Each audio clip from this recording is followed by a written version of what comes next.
Hey everyone, I'm back. So let's start off with in the NFL. Really, an interesting story that I think it's good and it's glad to see that it happened this way. Rob Gronkowski retiring. I think it's great to see because in the NFL, especially, a lot of guys retire. You know, when the jerseys ripped off of them, or due to severe injury, or due to a lingering injury, or just due to there are moments, yeah, people retire on top, but it's very far and few between, especially in the NFL. So it's really good to see that Rob Gronkowski was able to do that.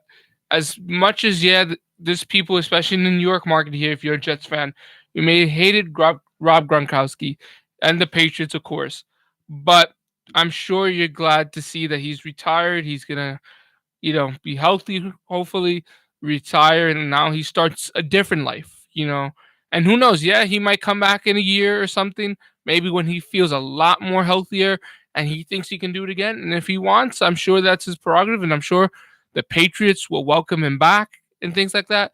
But for right now, and what it seems like, it really is interesting how that goes around. Really good tight end, played 9 years, and he's had a lot of success and ranked up pretty high in some categories for a tight end.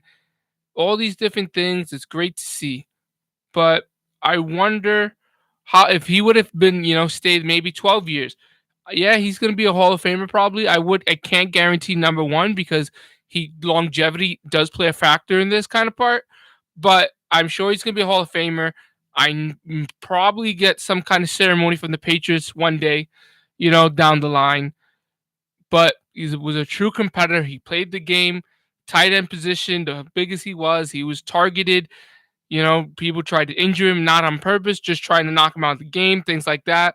But he did it pretty well, and he was a big target. And this last season, yeah, it may not have been a send off of all send offs or anything like that, but he did have success in the postseason when it mattered the most, and that was great to see.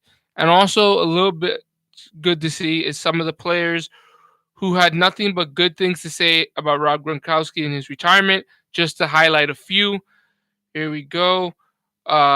Nate Burkelson, uh, who now contributes for sports, said every player in New England did it for the Patriots way. Gronk did it the Gronk way. Things like that. J.J. Watt had this to say: "Congrats on an incredible career. One of the best to ever do it. Best wishes to whatever comes next." Kyle Long, Gronk, one of the most dominant players to put on a helmet, an amazing career. So things like that. Le'Veon Bell, thank you for an amazing moment. A fellow tight end, Greg Olson, said he admitted he would watch Gronkowski's game film each week during his NFL career in an attempt to emulate Gronkowski's playing style. That's really interesting. A former retired player, Michael Strahan, he said, "Damn Gronk, miss watching you. Enjoy life after football because there's a lot of life to be lived. Congrats on a great career." And then, of course, his quarterback, someone who benefited the most from this, Tom Brady, also spoke out on Instagram, and he had this to say: "What an honor and a privilege to play with you these past 9 years. You accomplished so much, and our team was almost unbeatable when you were on the field. Your fun-loving, inspiring, and positive energy made an impact on everybody you came into contact with. Not just that, but for as great as a player you are a better teammate and person. The NFL was a better place with you in it, but I have no doubt you'll be success in anything you do. Love you, pal." So that's great to see that it's not just him retiring, but there's a lot of love for him in the NFL and what he's done. Obviously, he's going to move on and things like that, but not just players, as me as well. Wish Gronk all the best and success in his future endeavors. All right, let's move on to some more NFL stuff. What is going to happen with the Giants? New York Giants have an interesting offseason still.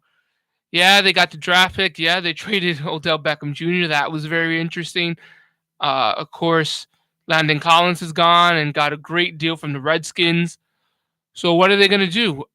I would think the best prudent route, honestly, is to go for a quarterback now. Yeah, Eli Manning's on his last year of the contract. Unless you you come up with a deal that is contract friendly or team friendly for next season. This looks like it's going to be Eli Manning's last year as a Giant. He's getting paid pretty well for this last season, well deserved, won 2 Super Bowls.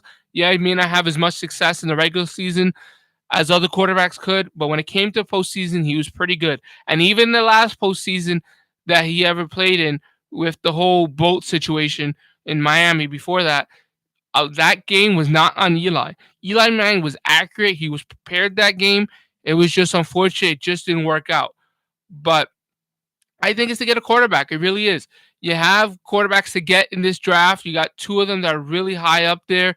With Haskins, looks like it's more available than Kyler Murray, but you never know. I think that's the route you go, especially the way they traded Odell Beckham Jr. and they got that 17th pick in the first round, and the Giants have a 6th pick in the first round.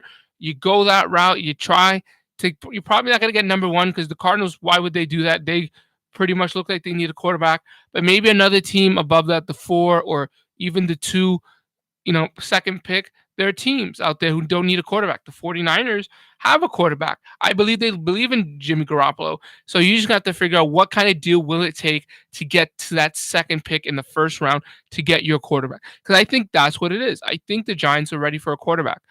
You have the running back who's really going to be successful all these years, who is a good guy, even though he's younger in age. He showed success, obviously, and he seems like a leader, a guy going forward, with Saquon Barkley. You have, obviously, Sterling Shepard as a wide receiver. You have Ingram as a tight end. So there are pieces there. Yeah, it may not be Odell Beckham Jr., but you have pieces there. You're going to build upon the offensive line, I hope, and you get a quarterback. I think that's what you do.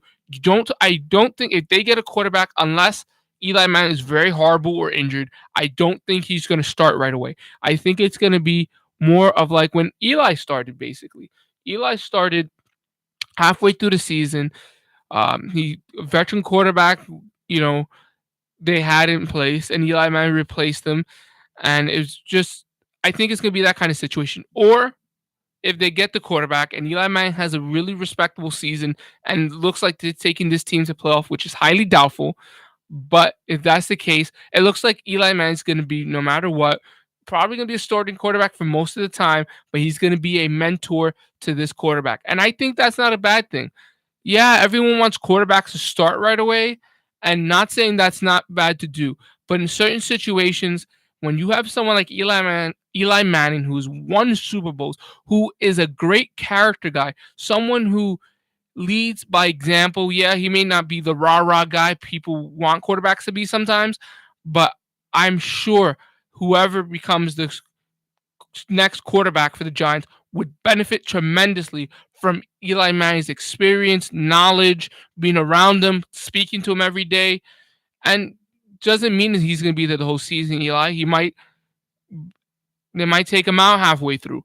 But I just think it's interesting. I do think they're going to go quarterback route because the more and more you wait, you can't predict every season's going to be a bust and that you're going to just lose and get high draft picks. You can't guarantee that. And to get quarterbacks, unless they're free agent, which doesn't happen because they lock up quarterbacks before they get the free agent market because they know there's not another quarterback out there unless you want to start over in the draft. So I just think this is the moment because now you're waiting again. You gotta hope you unfortunately suck. Then that means that because you suck, there's gonna be your fans are not gonna be happy. You're not gonna be happy. Teammates aren't gonna be happy. So I think this is the moment to do so. You have 2 very, very good quarterbacks coming out. Obviously, it seems like Kyler Murray is the number 1 option, but you have to think about what's best for you. Haskins might be a better kind of quarterback because you have Eli Manning, who is that kind of quarterback. Yeah, he's older, but I'm sure, prototypical height, can throw from the pocket. I'm sure he can run a little bit as well. So I just think this is their moment to do so. And another team, transitioning to something else in the NFL, another team that I think in New York that's going to be a very interesting, and might be an opposite of how the season's going to go, is for the Jets. The Jets look like they have everything in place to at least really contend for the playoffs, at most have a deep run in the playoffs. I really do think that this season for the Jets is really important. You have your quarterback. Now you have your running back. You have better wide receivers. You have a better offensive line with the trade that you did to get the guy from the Oakland Raiders. The defense is better. All these different things. This is the Jets' moment. I'm not saying it's their only moment, but this might be the beginning of a run that, unfortunately, if the Giants, I don't think are going to be happy about this. But Jet fans and Jets organization is going to be elated. I think this is it. I can't say it's guaranteed because the division they're in is one of those divisions where, geez, really, we're in this division because you have the Patriots and they're going to always be top dog. But you never know with Gronk retiring. Yeah, they usually fill voids and holes and things like that. But Gronkowski is not just some wide receiver or some tight end. Gronkowski was a really, really, really good tight end. And that's hard to replace no matter how the Patriots do things because it just is. So I think the Jets, this is their moment with the Patriots possibly weakened with the successes of players that they got that always, if you go back in their history, have been successful. I just think this is their year. I'm not saying it's the year to win the Super Bowl. I'm not saying it's guaranteed or anything. But if it's not now, then when? Because if it doesn't happen now, when will it happen? Because this is it. This is the team that you have. Yeah, things can get better and things injuries. One thing I'll say is, but that goes for anything. Injuries are something you worry about the most. But you can't really worry about that because it can happen to anyone. That's the luck of the draw of injuries. It's not something that you could, manufacture or stop or delay. Just could happen. But I do think if you're a Jets fan, you got to be happy about this. You really, really do, because this is the best opportunity you had in quite some time since I guess the beginning of the Mark Sanchez years, where you made the playoffs consecutive years in a row, almost made it to the Super Bowl, things like that. So this is probably their moment to do it this upcoming season. So yeah, when I come back, I'll be talking some NBA.